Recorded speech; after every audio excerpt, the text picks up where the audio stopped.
Hello, I'm Mike McCulloch. Today, I'd like to talk to you about the flyby anomalies. So I first heard about the flyby anomalies back in 2008 when John Anderson published a paper on them. So what these are is that NASA tends to save fuel on spacecraft by sending them out into the solar system and then flying them past the Earth in their orbit. So in a clever way, the Earth pulls them along for a certain amount of time, increasing their speed. And then they fire them off or slingshot them out towards Jupiter or Saturn or the outer solar system or other places. So a guy called John Anderson had noticed that several of these spacecraft, as they flew by the Earth, showed unexpected velocity increases of only a few millimeters per second, but it was significant given the error bars on the data. So this paper published in 2008 excited me very much because it pointed out that the larger anomaly for these flybys occurred when the spacecraft came in at the equator and left further towards the pole. So the anomaly depended on the difference between the incident latitude and the exit latitude. And at the time, so I was working at the Met Office at the time, and I read the paper and I got extremely excited about this, but then I couldn't explain it, so I got very upset. And I went off to a lecture room to think about it. And so I realized something in that lecture room,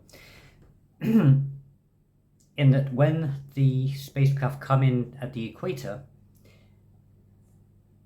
their acceleration relative to all the particles of mass inside the Earth is relatively large, because they see some parts of the Earth accelerating away from the spacecraft and some parts of the Earth accelerating towards it on different sides.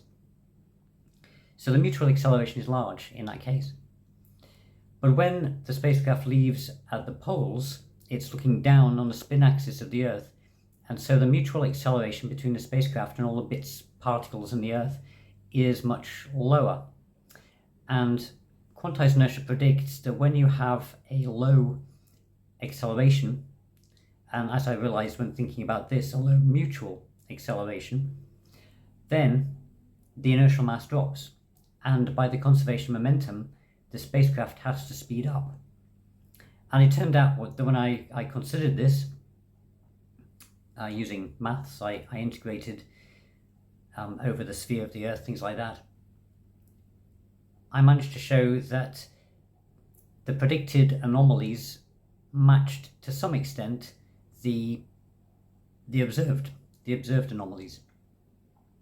So this was quite encouraging. So I published a paper on this in 2008, and so the agreement between the six then observed flybys was pretty good, but it wasn't perfect.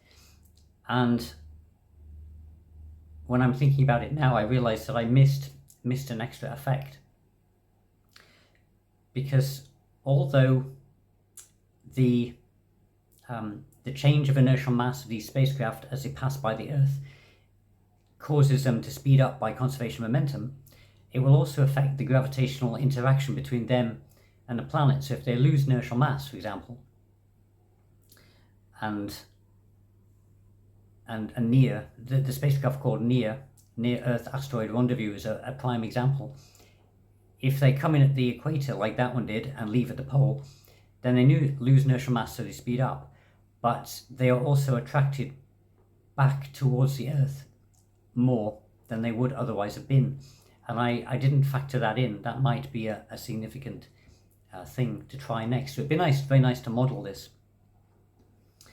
This also, in the paper, I also made a prediction that the Earth has a relatively fast spin, But some objects in the universe, like galaxies, have a much lower spin, and for them, the flyby boost at the pole is predicted to be much greater.